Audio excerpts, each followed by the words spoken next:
Hello, my friends. Hello, my life warriors, wherever you are in the world. Welcome to the Day In, Day Out podcast. Woo! Today on episode 212, I was very lucky to have Michael Stein on the podcast.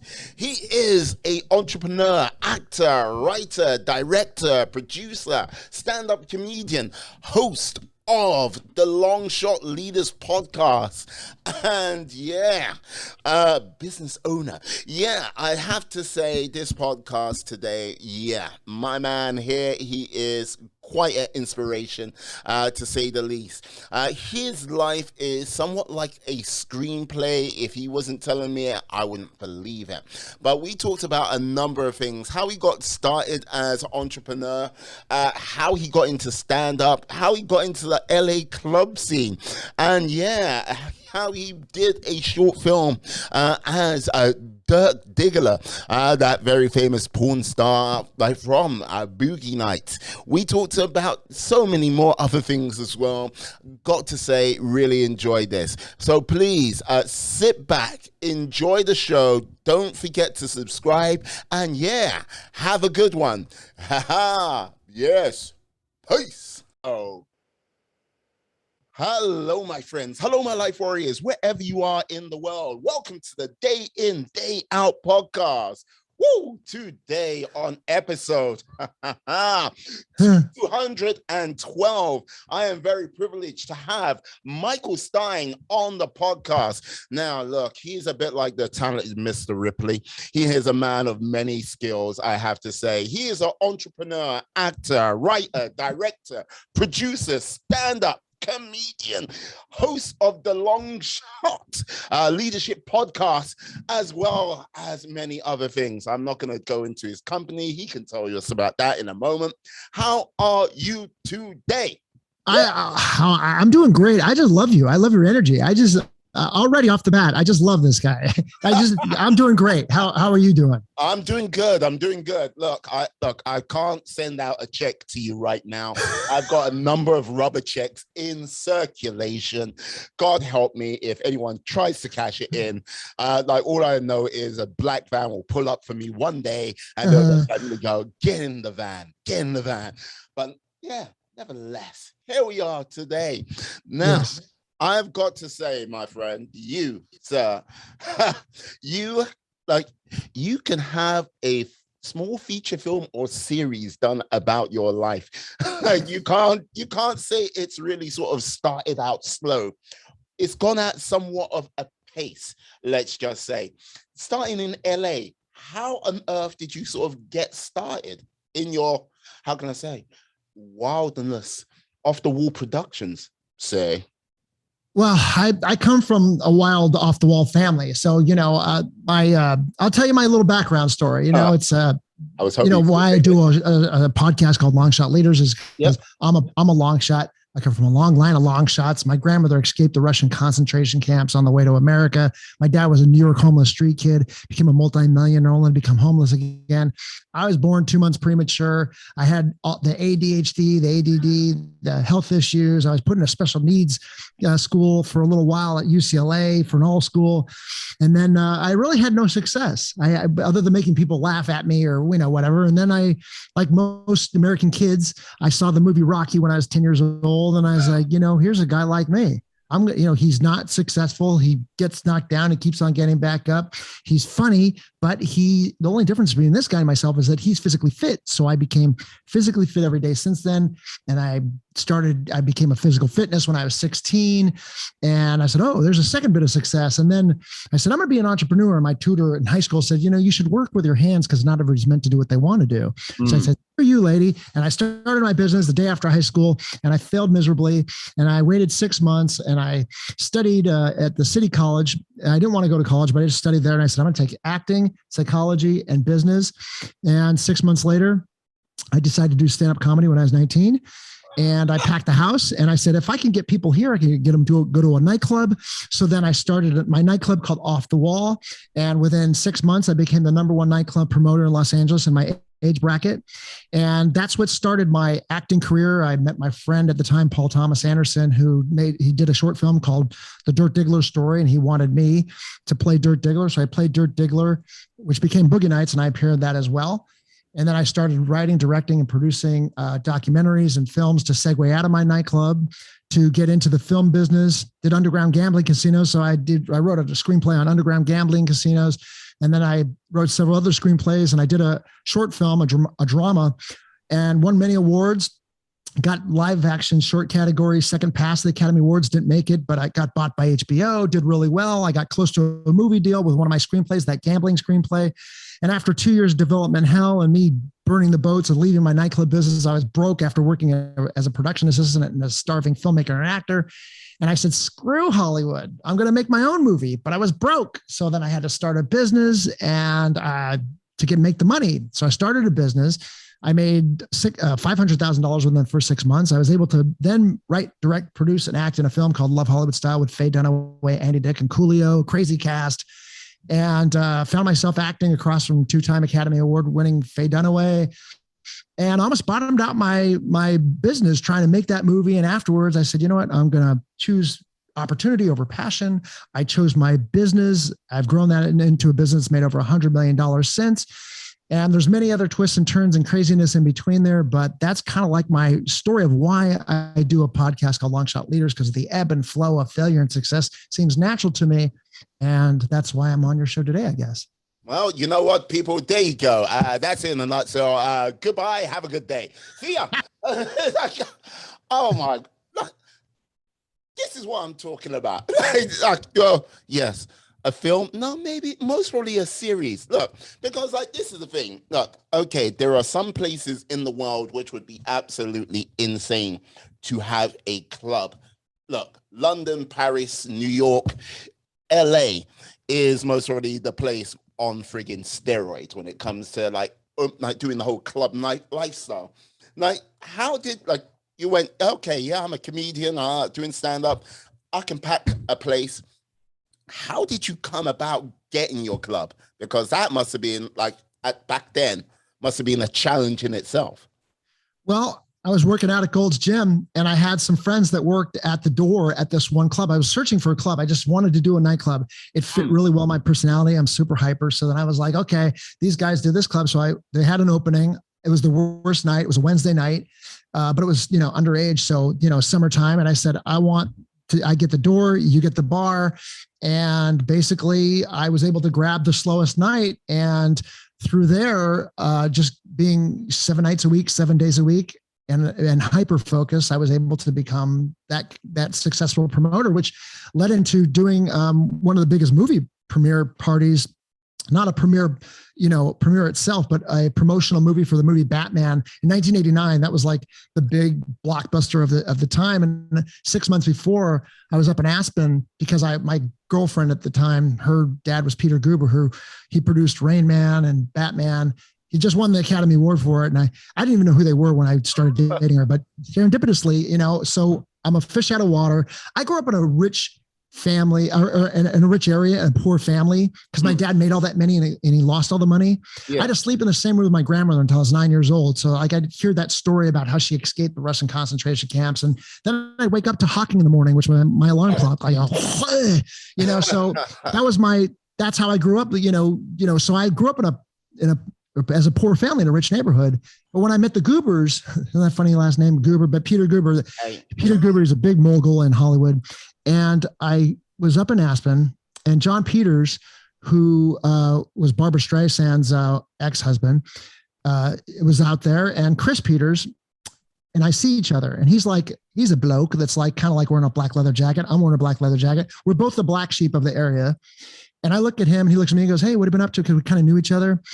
And I said, I've been promoting nightclubs. I go, what have you been up to? He goes, well, I want to get into promoting nightclubs. As soon as he said that, I took the floor. We were at this big table up in Mezzaluna, up in Aspen. And I knew I'm in front of Peter Guber, the most powerful man in Hollywood at the time. John Peters is his partner. And I said, I started talking about nightclubs. I started talking about the movie Batman that's coming out. I said, let's plan this big event at the biggest venue in Los Angeles. It holds 4,000 people. 6 months later, when the movie comes out, the biggest promotional 4,000 people for the Batman movie at the Park Plaza Hotel. And that was just one of the things I did in nightclub promotion. And that's, how I got to meet more people and get involved in film and things like that. Yeah, and that must have been absolutely nuts, because this is the thing. One of the things I do for a 9 to 5, because hey, this podcast is not paying me money. It's just, right, I hear you. Hey, where's your podcast check? Right. Floats away. Yeah. I do sort of table sales for events, basically business to business.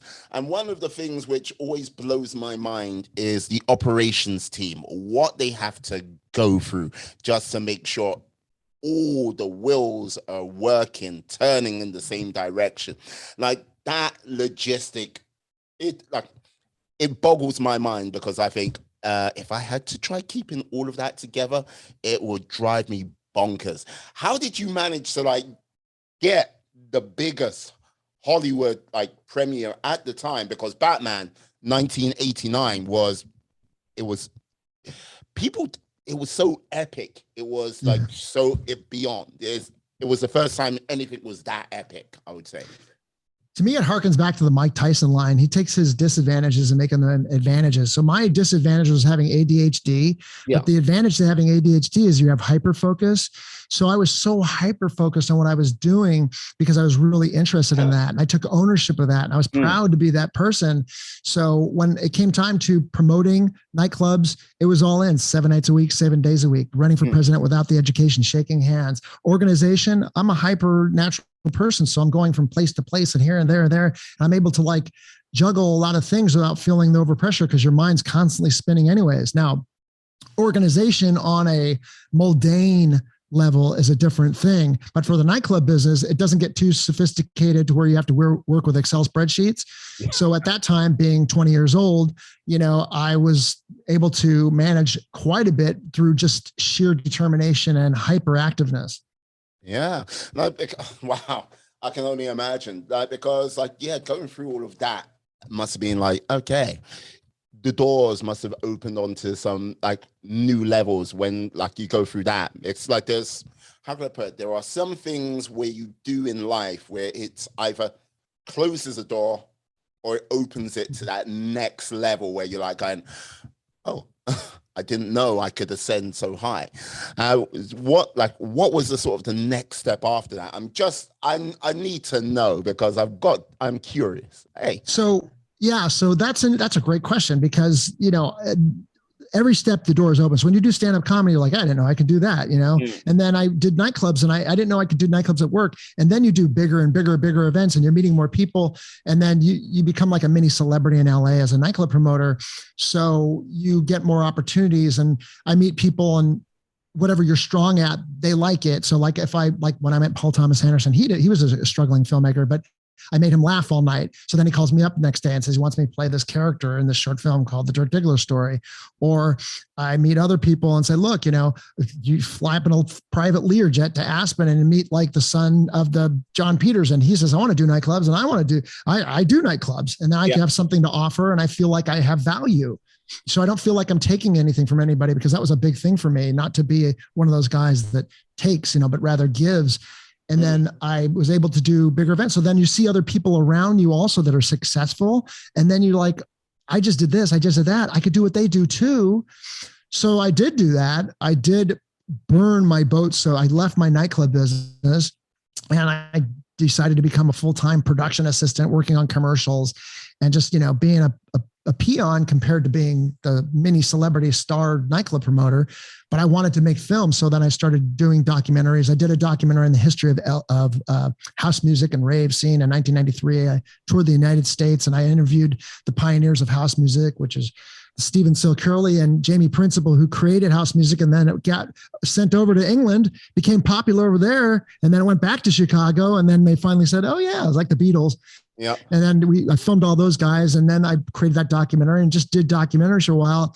And then I did that award-winning short film by putting yourself out there, working as a production assistant. Then you get other people that you get to meet more people in production, and they work on your film, and then you collaborate there. So just meeting people and putting yourself out there. Those it started with a nightclub business for me, because that's what really got me to really, I've always wanted to be connected to people, whether it's stand-up comedy or whatever, but nightclubs really fast tracks how many people you meet and who you get to know, especially in Los Angeles. Yeah, I can only imagine we're being sort of, okay, how can I say, nightclub famous. You got a weird take on the sort of whole LA scene, because look, okay, because this is the thing. People are like, oh yes, I want to be a movie star. And if they can't be a movie star, television. If they can't be television, like, yeah, like it goes down to next rank. But like, this is the thing. When you're in the realm of like sort of nightclubs, that sort of entertainment side of things, it's kind of like, how can I say? It's akin to sort of like John Wick in some regards, because it's kind of like there's this world you've got here, but there's this other world which goes on. And if people are in the know, they know. If they don't, they will never actually see this world. And I'm even talking about, yeah, major A-list stars to like, yeah. How did you kind of navigate that world? Because like you might have had some people like who are big A-list stars like go, I know you, and you're like going, that is weird. How do you know me? you know what I mean? Yeah, so this is a very interesting subject also, because it's a very different type of culture, Hollywood culture. And, you know, my journey with it was interesting because, for example, when I was promoting my first nightclub, Off the Wall, it was 2 weeks before that, and I was working as an extra because I was still broke at this point, but just before I started the first night at my nightclub. And I was working on a film called Less Than Zero with Andrew McCarthy and Robert Downey Jr. and several other people. And I'm hanging out with this extra, good-looking blonde guy. And I was on that shoot for 3 days. He was working on it for like 5 days, 2 days before me. And he showed me around. He goes, hey, you want to meet Robert Downey Jr.? Because he was an extra and I'm an extra. We're like peons. And I said, sure. Yeah, the guy from Weird Science. I want to meet him. Yeah, he's cool. So then Robert Downey Jr., really cool guy. Andrew McCarthy ripped up one of my invites. I didn't really appreciate him too much. So then after, Andrew McCarthy was a big 80s star. Yeah. But after a couple of the movies, I remember telling my friend, I was hanging out with this nice blonde guy, and we were actually in a scene together. If you see like extras, you see in the same movie that we walk along the same line together. That I was like, these poor guys come out from like the Midwest, you know, and like Missouri, and try to become actors, and they don't make it. But it took me like 3 movies to figure out the guy that I was like best friends with on that shoot was Brad Pitt. And I was like, if he was a nightclub promoter, I would have been able to like, you know, become closer friends with him. But I mean, if he was a nightclub goer, but I remember, inviting him, but he never showed up. But he went from an extra to his first big break in Thelma and Louise and did well. And then you look at the ebb and flow of like happenstance of like, he's a really nice guy. Then you look at other people that, you know, say, well, he wasn't from there. That's unusual. Usually, you know, people that live there are well adjusted.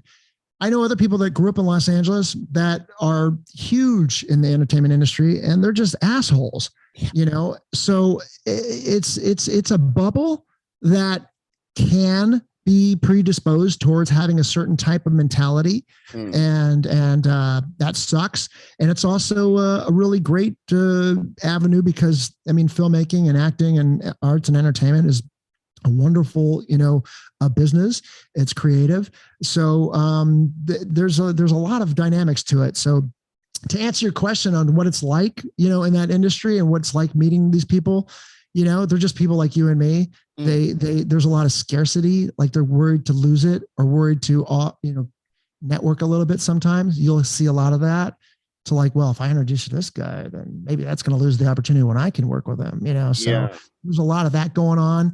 And, but they're just people like you and me. There's no different. They're just somebody that time plus effort plus opportunity met, you know, a good circumstance. And now they are consistently working because they're able to do their job. And that's just all it is, just a job. Yeah, I hear you. Because like, this is the thing, like, okay, just like, oh, you're a nice Midwestern guy. It's like, yeah, happens to be Brad Pitt. You're like, wait. It reminds me of this. I watched. You remember the TV show Dallas? Yeah. Like they had a reunion episode, and like you had like basically like you had like some of the guys from Dallas where like because Brad Pitt was on an episode, he was like That's getting right. off with like the sister or something like this, and like yeah, he gets beaten up and thrown out, and they're both standing there like yeah, I have no idea what happened to that Brad Pitt guy. It was just like laughter ensued. But you want to hear something really funny about stardom and people that were before they were famous and then become famous? So Brad Pitt was nominated for Best Actor for, he didn't win, but for Curious Case of Benjamin Buttons. Oh, yeah. And Robert Downey Jr. was nominated for the Tropic Thunder for his character in that, which is surprisingly, right? But the comedic role that he was nominated. So they're nominated the same year, and they're on 2020, I think it was, or Barbara Walters or some shit like that. And they're sitting at a round table with Anne Hathaway, who was nominated that year in Best Supporting and act lead. And then Brad Pitt, they ask Robert Downey Jr., what's your favorite role that you look back on your older roles? And Robert Downey Jr. goes, and then before he could say anything, Brad Pitt goes, Weird Science or something like that. And then, mind you, this is when Brad Pitt was an extra, he introduced me to Robert Downey Jr. Yeah. And Brad Pitt goes, or Robert Downey Jr. goes to Brad Pitt because he's quick, right? He goes, "Oh, are we coloring outside the lines now? Are you gonna do that?" And I'm thinking, are you gonna mention the fact that he was an extra when you were like a big time star in Less Than Zero? And I'm thinking, this happens. It's all the time. Somebody's career is up, some career is down. I was the big star 10 years ago. Now I'm the bigger star than you. And then there's people that are great, that are big stars, that all of a sudden their career is gone. And you're like, wait, what happened to that guy? And it's a tough business. Oh yeah. No, because like this is the thing. Like, okay, let's just say, depending when you're the flavor of the month, you are the flavor of the month, and there's nothing that can stop you. And like, yeah, everything just seems like, yeah, not going to stop. It's always going to be on that ascent. But when life and reality sort of kicks in and goes, hey, you remember when you were getting that little bit of an ego about yourself when you like thinking you're that Ben sliced bread? Well, we're taking you back down. And it's like going, yeah. And I sometimes worry about people who like go, yeah, I will stomp on your throat getting up there.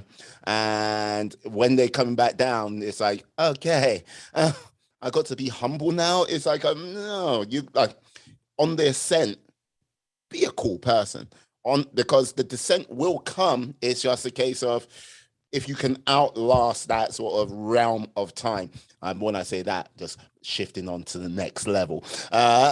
Right. They say in Hollywood, you can't hold grudges. And especially in that kind of industry, you can't, because it's just so rampant. Sometimes people will, forget that you are alive or don't treat you like, it's like, oh, you don't get a return call. It's like, really? It's like, you're ghosting me right now. Where a normal friend would never ghost me for a simple phone call. And that just happens. It's not there's nothing wrong with when you enter the city that the air it's the culture and what permeates out of that sometimes. And the choice that human nature, we predispose towards making bad choices under those circumstances, unless we got our head screwed on straight. Yeah, no, I hear that. And like, this is the thing, like with doing that, I can imagine going into the rave scene must be a powerful antidote to the realms of like Hollywood, because look, well, this is where you got to be careful about when you're talking about rave music or house music. Okay. Now, people in the UK go, we started it first. And like you go, right. Then you go, okay. People in Germany go, no, we started it first.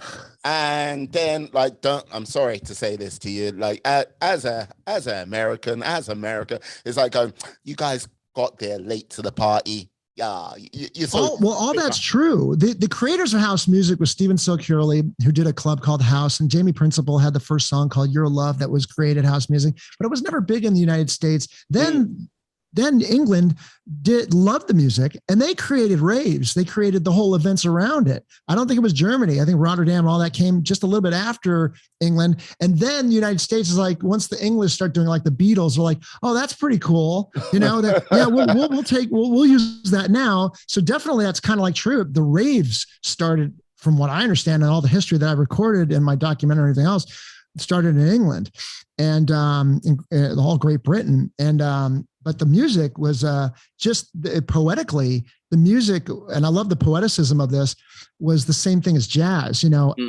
African Americans created house music, same way that popularized jazz and rock and roll with Chuck Berry and Little Richard. And then, the rest of, America, likes it. It becomes big over in England. It becomes big back over here. But from what I understand, that's the wonderful history about I wasn't really into house music. I was I was more of a hip hop funk guy, but I wanted to be a filmmaker. And I saw the rave thing happening and I'm like, well, I'm a capitalistic scumbag. This will be a good segue. So I did that. And then they could kind of see me, I wouldn't dress up like a raver. I was, more of like a director kind of guy when I did the tour. I did a tour of raves around America while I filmed the documentary.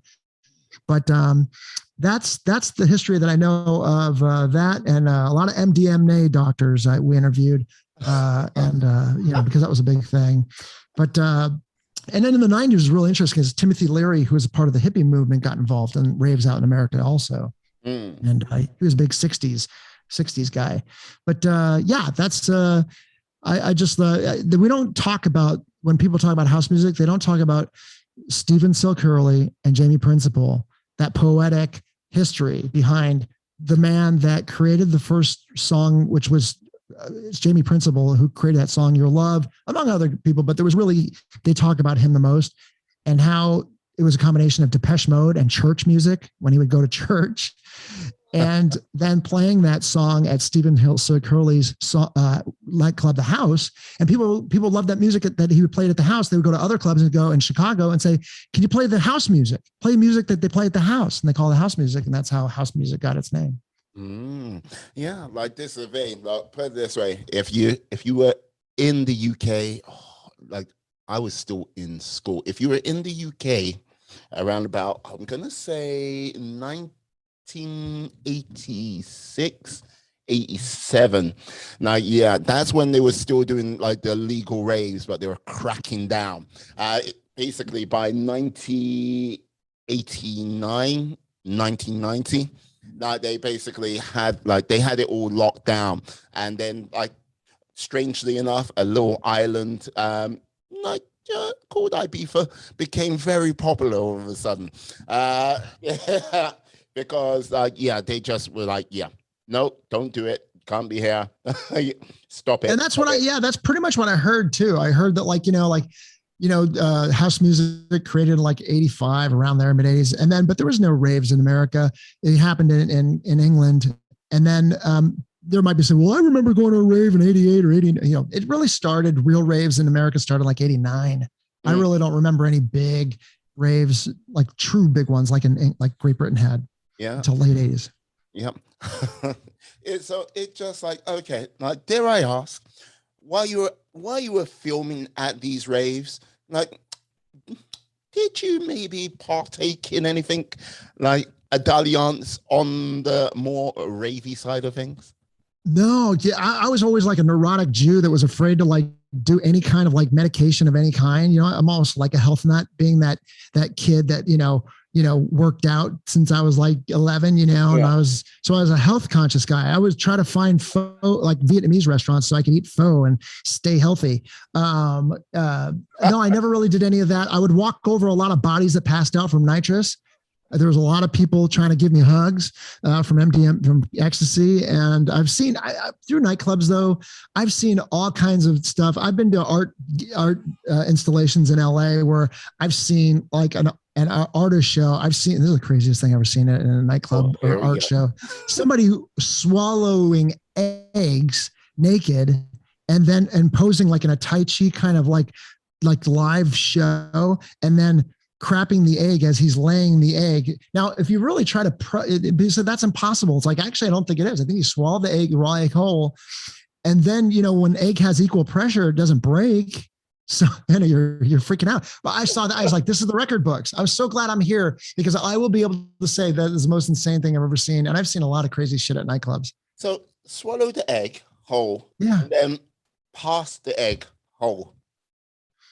the fact that he was naked in front of like 400 people at an art show in Beverly Hills, like was like freaking me out. I was like, I'd never be able to. But the fact that I saw these cracked eggs and I was like, that's really happening. I mean, he would do the Tai Chi move and he'd swallow the egg and then he'd be doing the dance, like the slow, weird interpretive dance. And then you come back and you're like, the guy just laid an egg. And I was like, that's insane. That's a record book kind of like weirdness for me. I cannot. Only in LA. Yeah. Look, only in LA. Probably happening right now out there. Yeah, I'm not. Okay. Of all, look, you know what? That is a hell of a bucket list thing to see. Just like, yeah, I saw a guy swallow a whole egg. Yeah.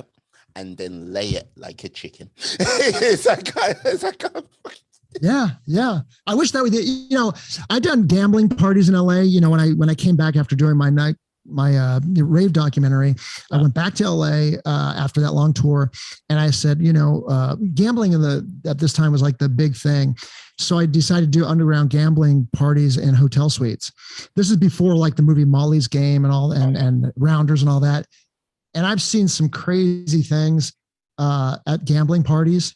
And I wrote a screenplay on it, and that's what almost got me a movie deal. But I have yet to see anything crazy as a guy swallowing a raw egg and then laying it. Yeah, like this is a thing, man. Okay, you've gone through some interesting chapters in your life. Let's just say it's Well, it started with my dad because my dad made all that money. He was a multimillionaire and then he lost it all. He was homeless again. And the way he lost it is that he made all this money and he had orgy parties in LA. They were like notorious for like these crazy parties. And this is how like in Boogie Nights, like the Burt Reynolds character, loosely characters based on my dad, he would have these photo albums. I showed Paul loved my dad. My dad and him would talk all the time and have fun. And I showed Paul my dad's photo albums, which are sheer carnality of the worst degree you can imagine of these parties. And the way my dad had this green house and a green Cadillac and green artwork on the wall, kind of like the character in Boogie Nights, that lady that made all the art. And I grew up around this atmosphere when my dad divorced my mom, and I'd go to a big house, this greenhouse in Topanga Canyon in LA. And I'd say, was something happening here last night? Because even as a kid, you could realize that there was energy, and I just grew up around a lot of weird things. So nothing really fazed me. Although I was straight laced because I saw a lot of craziness, nothing fazed me as I got older because I've seen it all and been around a lot of car accidents, being the youngest and seeing a lot of crazy things happen, as I grew up. Because like, this is the thing, like I would have thought, okay, with the way you're describing some of the stuff you've gone through in your life, and look, like this is the thing, we haven't sort of deep dived really or anything like this. Like for what you're like saying about how your dad lived and everything like this, there's one or two ways this could either go. You either like go, no, I've seen what the freak is that. Nope, that is not for me. And away I go. I'm staying away from that. No. Like Jesus is purity. That's the way, purity. Or you could be like, that's normal. Here is like, that's that favorite spot for me. But it kind of feels like you've gone like you found a slightly third way of doing it. Yeah. So my mom was straight laced. She was a tough New York, gal also, but she was the juxtaposition between my dad. She's like, and my dad, like my oldest brother was straight laced like me, 14 years older than me. Yeah. I was a ploy. I wasn't an oops. I was or whatever, but my mom was trying to keep my dad. Long story there, but my other older brother, who's 10 years older, he dabbled in that world. I mean, if he's at one of those parties at the greenhouse, he'd walk in with an 8-ball and 2 girls from Minnesota, and they didn't walk out of that room for 2 days, and there'd be some crazy shit. Me, I went the other direction, but my dad still tried to my dad brought a prostitute to my bar mitzvah, probably as an offering, or if I wasn't ready yet, then he would fall back on something later on that night, something like that, and then even those photo albums, there was nothing wrong with this to his world. Like one time, he got married later on in life, to another woman. And he goes, look, man, she wants to throw my photo albums out. I want you to carry it, hold on to this. I already got kids at this point. I said, what the hell am I going to do with this? What am I going to be, the Smithsonian Institute of your porn? I'm not going to hold, what am I going to show this to my girls one day? And that's grandpa. He goes, look, man, just hold on to it.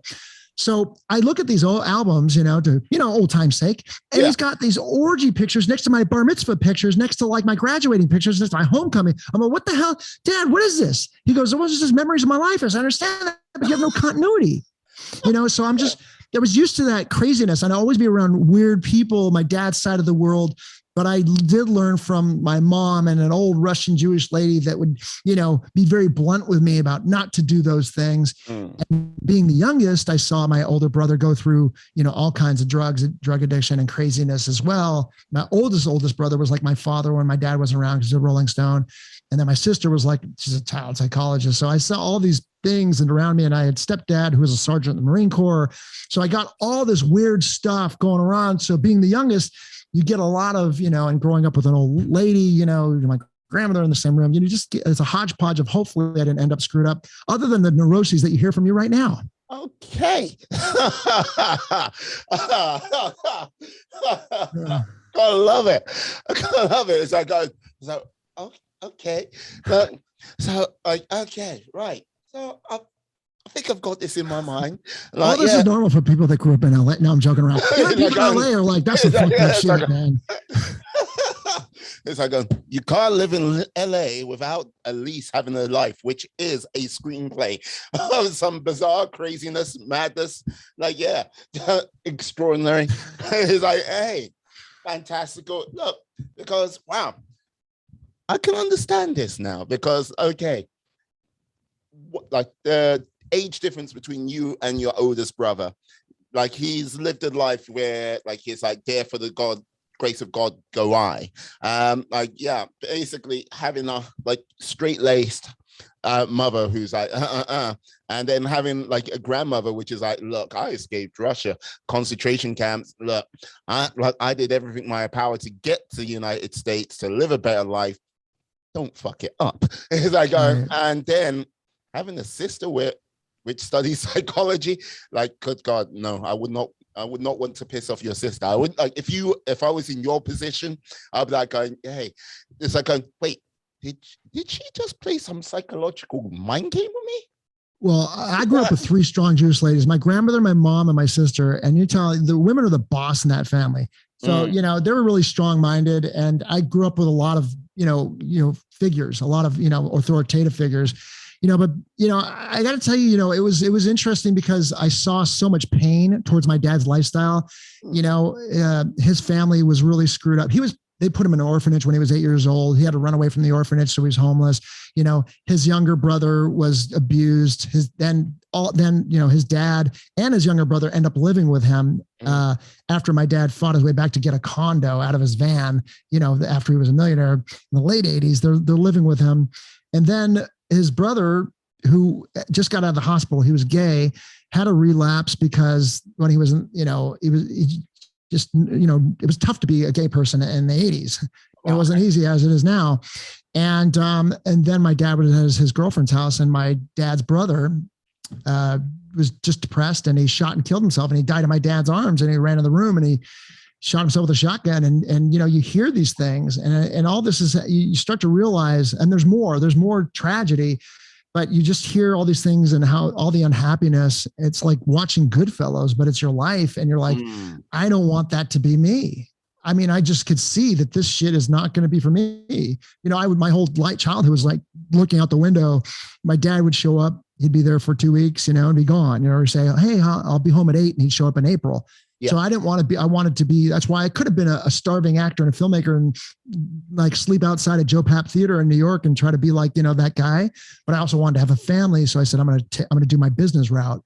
And because that's a priority of mine as well. So all this had to do with, I guess, what we're talking about, long shot leaders and, someone's history and why I do what I do and why I chose one thing. Hopefully I'm glad I wasn't born like the second oldest, because maybe I would have got involved in the same kind of lifestyle like my brother.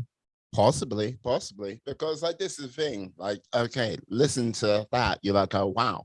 But like when, like, it's another thing when you sort of witness, like, if you're living in a household where money's lost, and I'm saying this purely from a hypothetical, it's a case of you kind of like look at it and go, yeah, had everything, nothing was a struggle, and then all of a sudden it's gone. It's not there forever. It's not there to make, like, it was easier, and now it's so much now more harder.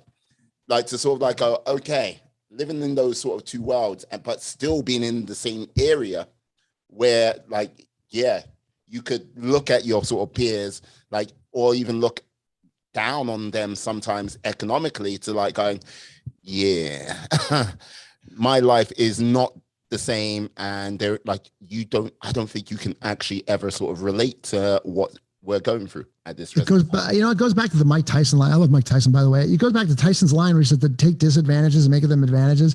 I think it was great to see a lot of wealth. When I was a kid, my dad, I got drove around until I was 6 years old. We would drive around in a limousine, and had drivers and stuff. And then by the time I was, I don't know, 8 or 9, everything was lost. He just, went through it with this crazy lifestyle. But my mom held on to this home in Encino, which was like the one asset, and we had to stay there, but we got to live around rich people, but we had nothing. We were like the Encino Jubilees. We were like the hillbillies of the area, and, but you see around a lot of, when you have nothing and everybody else around you has a lot, it's a gift, because you grow up hungry and you're like, I want what they have. And they're just like, they're lazy. I mean, a lot of rich people get lazy. Rich people get lazy. And but when you don't have anything, and you got that, you're seeing what they got. You grow up hungry. So that was a gift, I think, and I think that you take a lot of disadvantages and you give them your own story, because we could believe bullshit, or we could believe something that, either way, so might as well believe empowering beliefs that are going to put you in empowering position, as opposed to disempowering belief. It's just our choice. Yeah, no, because like this is the thing. It's an interesting thing what you say about the many rich people. They get lazy. Like, I'd say it's one of the things where, especially if it's not the generation which has fought to make that wealth. Well, that's what I meant. Yeah, the children of people. Not always, but like I see it a lot. Yeah, it's a case of growing up in like relative comfort all the time. It's one of those things which I would say comfort is good to a point. You can't have too much comfort and you can't have too much discomfort. I would say to grow, to see where you can be the best person you can be, you need that element of discomfort on a regular basis. And look, for yourself, like as I say, I'm talking from purely a hypothetical. I have not lived a millionaire lifestyle. Like, let me see, I have put credit on, but still, that's another story. It's like, ooh, live that millionaire lifestyle. Oh, pay off for a number of years. Debt, no. But to see it, like to have that comfort and have it taken away, like, ouch. That's a little bit more, and especially in a formative time from 6 to 8, like 6 to 9, excuse me. For yourself, that is a very formative time. But with this, I would say more people in this world, if they want to know who they are, want to know where they want to go, like challenging themselves, going into those places of discomfort is the place to be. Because if they don't do that, they'll never know. They will never know who they are. They will never know how great they could possibly be. And I'm not talking about, this person's a world leader. It might be just simple things. That person's a great friend. Or like it might be a next level up. That person's a great family person. It's like, it doesn't have to be like something epic. It's just a case of really challenge yourself. See where you can go. See how far you can fly, Absolutely. No, I was thinking about this aphorism of this saying about trees. Was it the windy tree is the one that grows the strongest? The tree in a windy area is the one that grows the strongest because it has adversity. Iron sharpens iron. All those aphorisms are true because, that's what helps you to grow. Yeah. So like this is the thing. Look, it would be amiss for me not to talk about Dirk Diggler, because look, it's like, look, this is the thing. Dirk Diggler, my God, like, how on earth did you manage to get into that project? Like, Paul Thomas Anderson, he was dating my girlfriend's sister. I drove him home one night.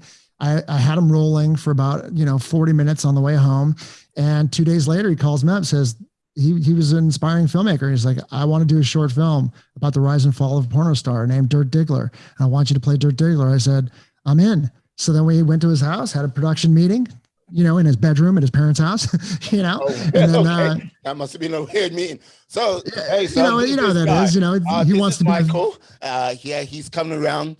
He's going to be a porn star. Right.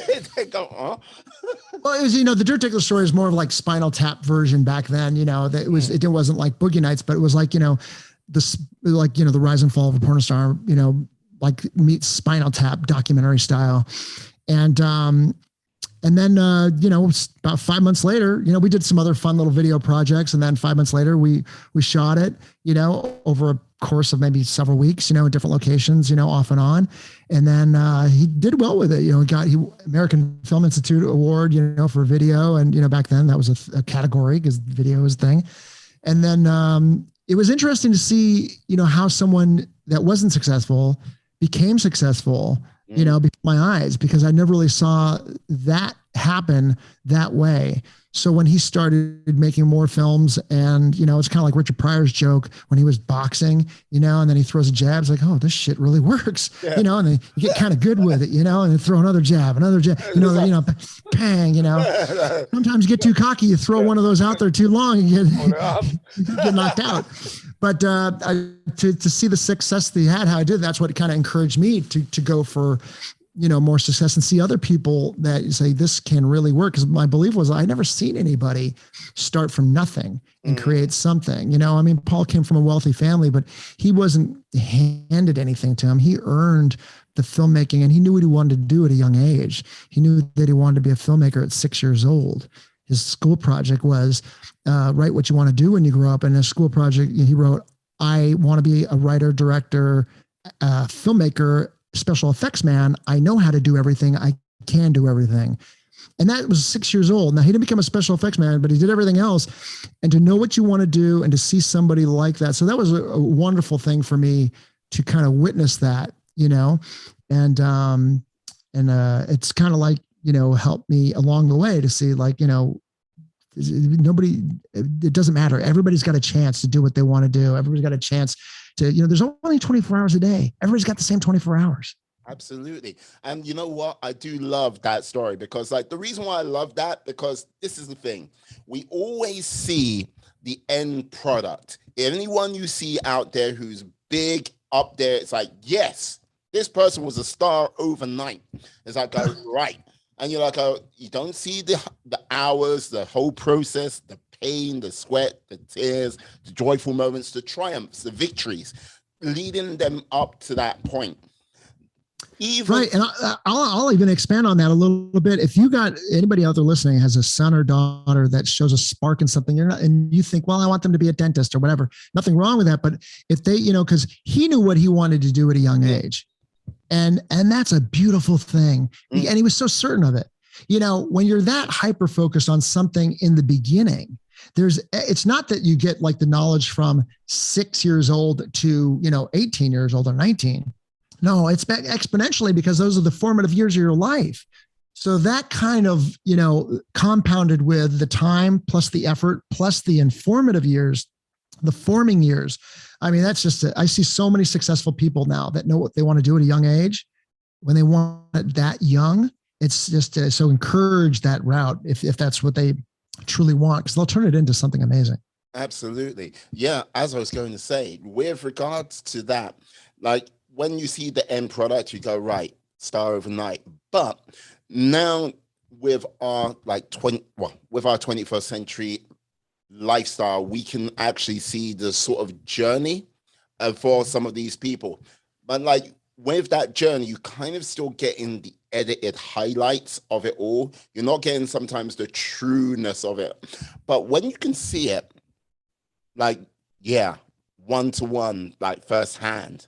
You get very much a very unique perspective of it. It's obtainable, like for people. You can like, oh right, I can see what they've done, and yeah, these are the steps I need to take.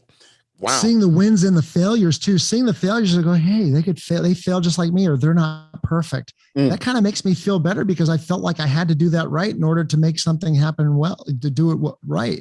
Make you do something. I could do something wrong. It doesn't mean I can't do something right, and those help as well. Yeah, no, because like this is the thing, got to remember, perfection is an illusion. It doesn't exist. Right. Agree. That's good. Yes. Yeah. And like when people would sort of push to just, I need it to be perfect. I need that perfect moment to be there before I can start this, before I can do that, before I get my sort of dream of success. All it is when you push for perfection, all you're doing is empowering procrastination, holding off whatever thing you want to do in your life to move you on to that next level. Maybe it's like a little bit of residual fear in your mind. Maybe it's a little bit of doubt what lives within. Maybe it's a case of, yeah, it's like some bullshit you've been saying, but you're not actually wanting to do it. And yeah, waiting for that perfect moment is the thing which, oh, it wasn't the right moment, so I couldn't start. Get up, do, rather than sort of wait around because someone else will, That's right. That's right. I love what you're singing. Right. I can't say it's some things I've observed. I can't say this is like, yeah, the gospel, and anyone who like goes, oh no, that might be toxic and everything like this. I'm like, go look, look at some people out there who have been successful, who are doing it. People you look to and like look up to and go, that person, I want to be that. Yeah, most, like I would say the vast majority of them have not had that perfect moment to like have like start whatever endeavor they might have been in. They're not that sort of perfect being, and they have made tons of mistakes and failed more times than you can actually count. So that's what I've observed, and people can disagree with me. I welcome the discussion. I like that discussion. I like everything because that's, it starts with, one key component of the lifeblood of the engine is gratitude, and if you don't have gratitude, but then also, learning to fail. So when you do fail, you end up saying, well, what can I learn from this? What's great about this? If there was something great about it, what it would be, which is like a neurolinguistic programming, question ask, and there's I got really heavily involved in personal development when I was in my early 20s. Go figure, because of all the crap that, you want to try to be, understand why people do what they do. So I like Tony Robbins. I've been through every single seminar he's done. I've been to his resort in Mali, and you want to try to understand things. And I think that from a personal development standpoint, what you rattled off, is embracing, not owning failure, not trying to be, like romanticize failure, but own it, learn from it, be okay with it, and then, grab onto your successes and just be okay with, putting yourself out there. And it's okay to, try to fail, try to look embarrassed or whatever, because you're going to learn something from that. As long as everything comes from a place of a kind heart, you're going to be fine. Yeah, no, I agree.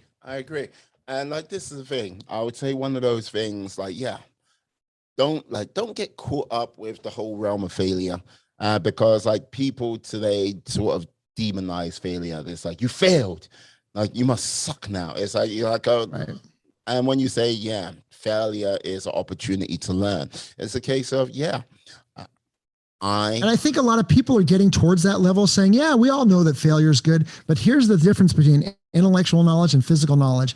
Say, look, once you start to realize, and you put yourself out there and it's okay to fail, then you say, well, what does that look like for me on a day-to-day basis when I'm ever at an impasse and somebody says, hey, you want to perform here on this date, or do you want to be able to go commit to this situation that you should do, but you hold back. It's the decision making where you just force yourself to be in situations that you're afraid to fail or possibly fail, but that it's on your list. It's one of your top. It coincides with your top goals. I think putting yourself out there, and saying, yeah, I understand. We all know that failure, but putting yourself out there to deal with it, applying it physically is the next step. I hear that. Now, this is another interesting thing about you. Look, many people in this world today, like you'll hear them go, no, follow your passions, follow the things that inspire you, and yes, you'll never work a day in your life. It's wonderful. You were following your passions. You were in the whole sort of game of films. Look, you knew people. You were building that network, and yet you went, hey, you know what? Let's go down the practical route. Okay, I'm going to start my own business. And when I say practical, look, when starting a business is not the easiest thing to do. Anyone who thinks it's easy is a fool, idiot, no idea, clueless. But yeah. What inspired you to go, yeah? I know you mentioned this earlier and briefly, but yeah. Well, after 2 years of that development hell, I met with everybody. I met with Joel Silver's office. I met with so many, I had this deal at Trimark Pictures. They were going to make my gambling movie, and that fell through. Robin Shore who's the president of the Trimark Pictures. She moved on. And I was just like, I can't handle this. I'm not going to, I have other goals for my life. So I want to be able to do a movie, but I don't have any money. So I'm just going to create another business. Like I was a nightclub promoter, I'll create another business. And I knew I wanted to do something on the internet.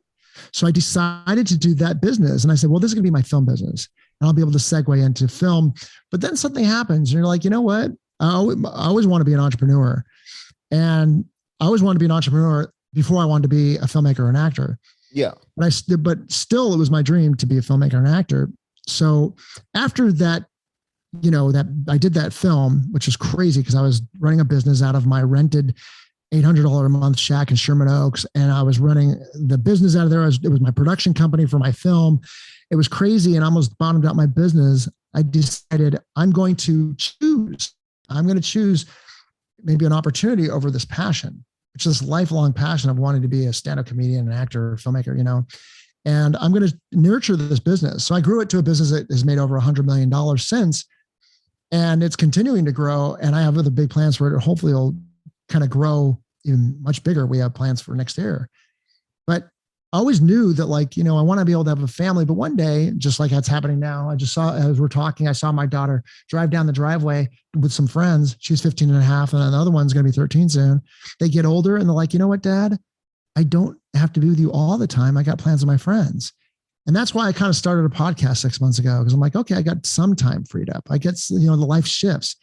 And now the more money you make, in business, there's rules that Hollywood or people have in their heads and say, well, you got to do that when you're younger or, your time's passed. It's like bullshit. I'm just going to keep on doing what I'm doing. I don't care about rules or anything anymore. I'm going to do my business. I'm going to make money. My priority is to be with my children. But now when things loosen up, I have more time and I maybe can do a film project again, or I can start doing stand-up comedy again. Along with, my priority is my business because that's what grows and makes a lot of money for me to enable to do some of those projects and take chances on expensive side gigs, but that's the way I philosophize those things. That's the route I'm going to take. That's the journey I'm on right now. So, that's why I did this business is because I actually initially did it to make a movie, but now, I always wanted to be like my dad was known as the calculator kid. He sold those calculators, when I was I said, I want to be the calculator kid because he sold so many of these damn calculators when he made all those millions before he lost it. They called him the calculator kid. This is when the calculators were like a big item in the 70s, when they got small. And then when I started my business, and you're going to laugh when I tell you what I chose to sell in 2000 to make money for that film was tarpaulins. And I sold them because it was like an outdoor product. It was, I could help the homeless. I could help people in tragedy and all that. I said, that'll be an interesting item. And I want to be able to do something niche on the internet, among other reasons that we won't get into why I chose that product. And then after there was these hurricanes in Florida and Hurricane Katrina and all that, and I brought up the country and I became the number one person in this industry. the next year, like my 4th year in business, they started calling me, because I bought out the whole United States of a supply, making sales on these things before I started importing everything. And they said, "You're Hurricane Mike." And I was like, "That's stupid." I said, I was like Happy Gilmore. Can't we put like a hockey guy on top of the golf guy? I don't want to be, I want to be able to filmmaker. I don't want to be Hurricane Mike. But I said, "Mike, your initial goal in the beginning was to be like the calculator kid." I said, "Maybe you could be Hurricane Mike. It doesn't matter who cares what you're called or who says what, or it matters what your path is, what you're going to do." And that's kind of like my story about how like the business I do now I take it with ownership. We're actually, I've seen other companies that have become really cool. I don't know if you guys have Yeti out there, and they make coolers, Yeti coolers. Like, this is the thing. Yeti it's one of those brands which I watch a lot of sort of internet stuff. So I know of Yeti. And like, it's kind of, I can get Yeti stuff over here via Amazon, but it's not like it's everywhere, if you get what I mean. It's huge out here. It's a multi-billion-dollar company. It's publicly traded now. And they started 6 years after me in 2006 with selling coolers. And I said, wait a second. I said, I used to think that selling tarps was stupid, and I was kind of it wasn't stupid, but it was like more, not as cool as like people like, I was like, wait a second. We started designing a product last year. It's coming out next year.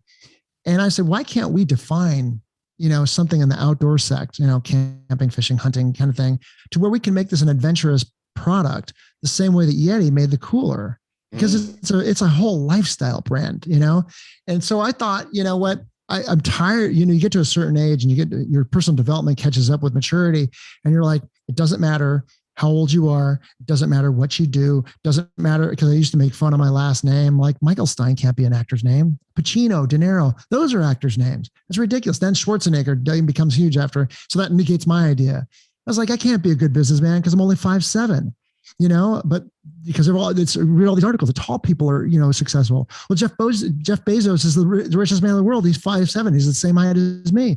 So you're going to believe some bullshit. Might as well believe some bullshit that leads you in the right direction, because none of it matters. And so it doesn't matter if I'm going to start my film career, in a couple of years from now, after my kids are grown up and I want to do that. It doesn't matter if I do stand-up comedy when I'm old fart. It doesn't matter if I'm an entrepreneur, stand-up comedian, filmmaker. It doesn't matter. Also, what are you trying to do now? It's like, I'm doing whatever damn I want to do. And as long as you own that, then you say, well, that seems natural because his last name's Schwarzenegger. It's the same shit. Yeah, no, because when I was doing my research and I saw tarps come up, I was like, wait a second, did I put something in wrong?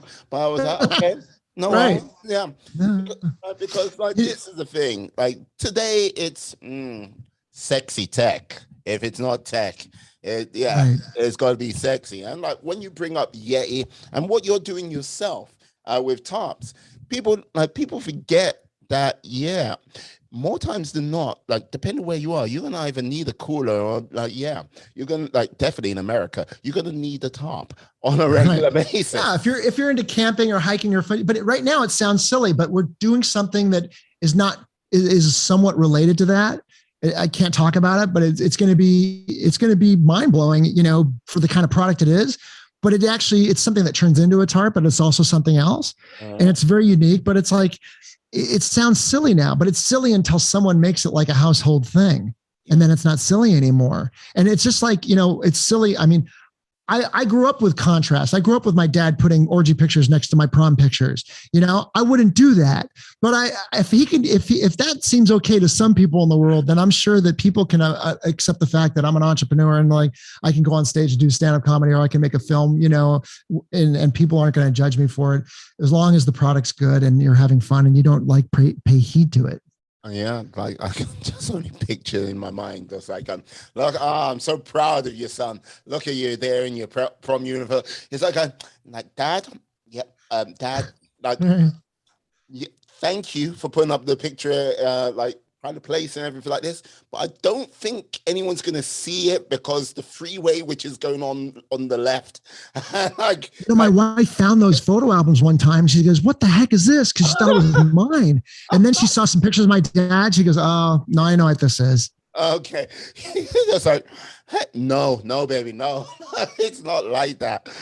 Just like, right. No, she knew who my dad was. My dad took when I was we were in Vegas one time when this is near the latter of his life, and he's like, no, I just want to come by there was the Cheetah strip club. He takes me and my friend. I was like, Dad, I'm not going inside there. I hate these places. I grew up with you trying to get me to go in these places. I'm not going to do it. I walked in there for 2 seconds. I walk out. I call my wife. It's like our first year married. I said, my dad drive me to a strip club. I don't want to be here.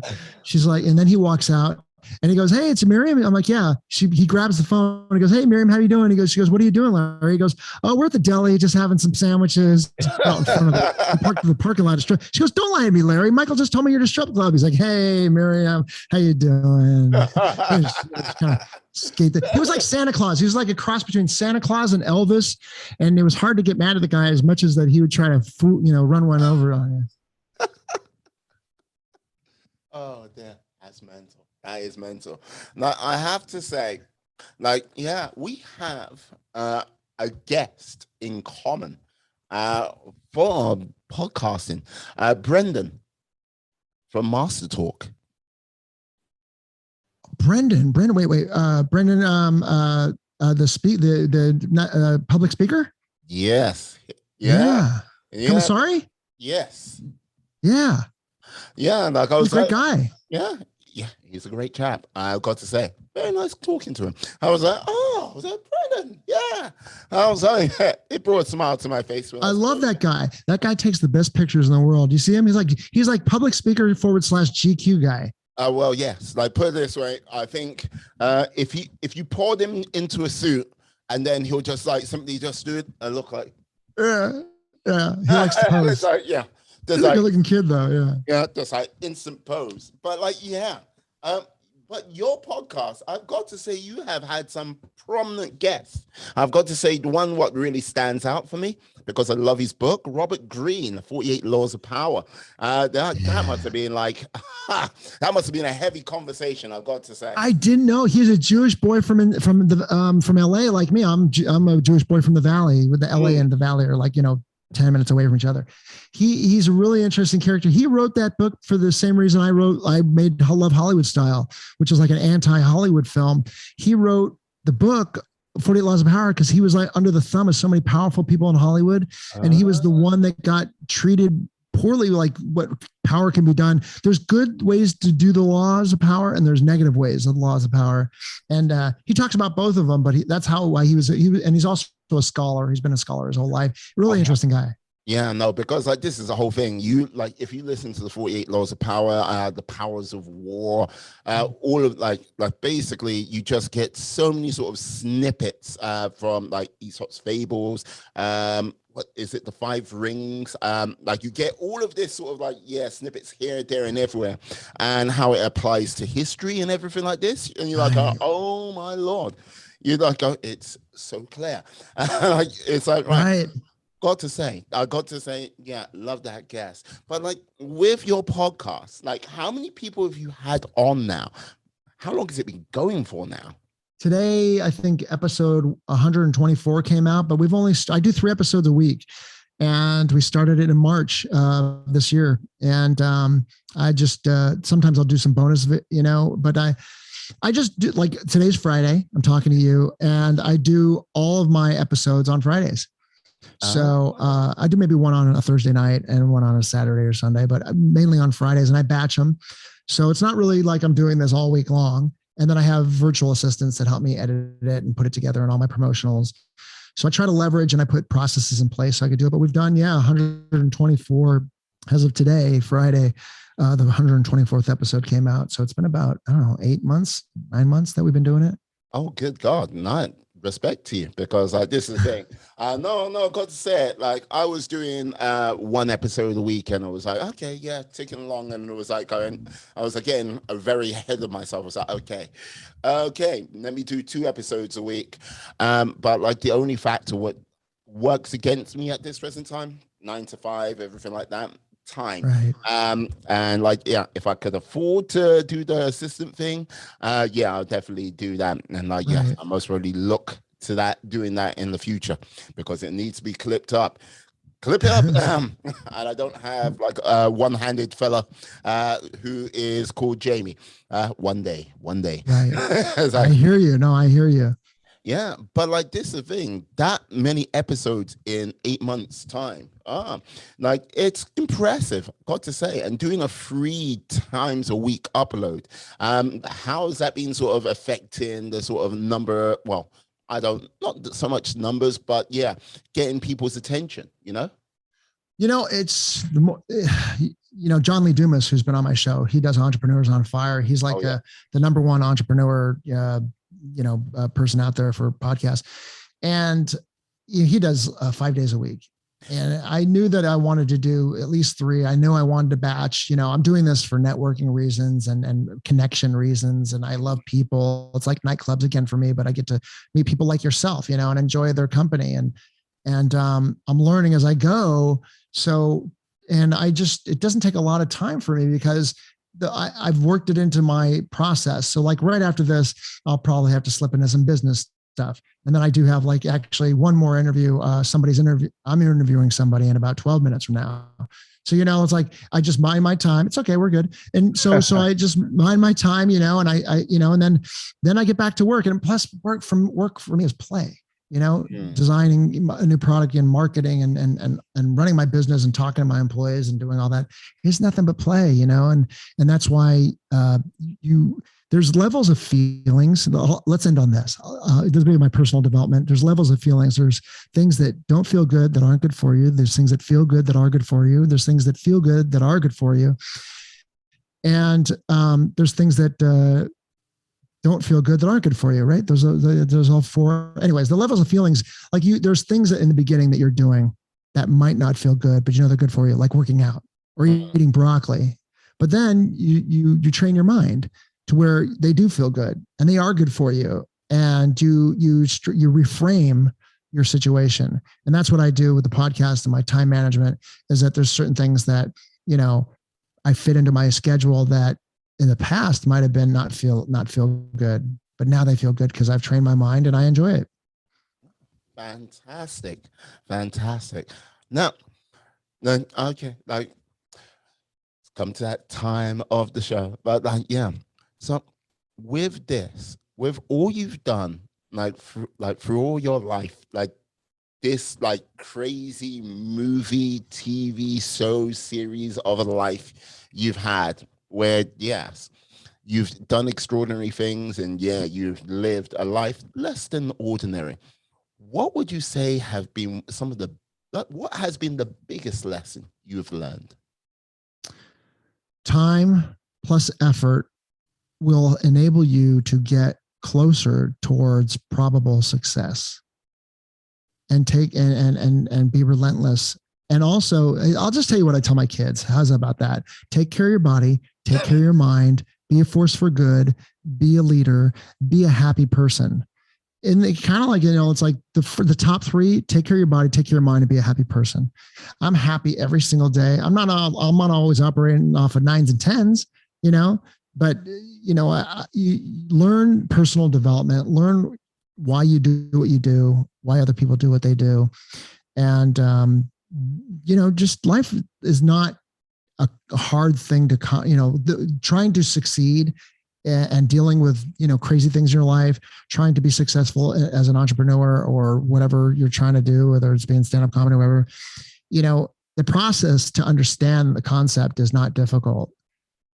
Doing the process and understanding, I could tell you what a strawberry tastes like. Yeah, I get it. It's sweet. And I could feel this. I could almost imagine what the seeds are, the texture's like, but then tasting the strawberry over and over again and different strawberries, and then going, okay, I know a lot about strawberries now because I've tasted so many strawberries. That's the same thing in life. You just need to put yourself out there. So understand, that process, and so when you say, somebody told me about strawberry a million times and then I tasted it and it was just wrong.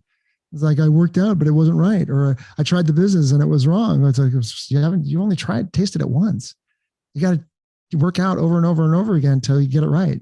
That's part of my explanation on a lesson as far as that's concerned. Fantastic. Michael, I've got to say thank you for coming on today. You, sir, have been an absolute superstar. Yeah.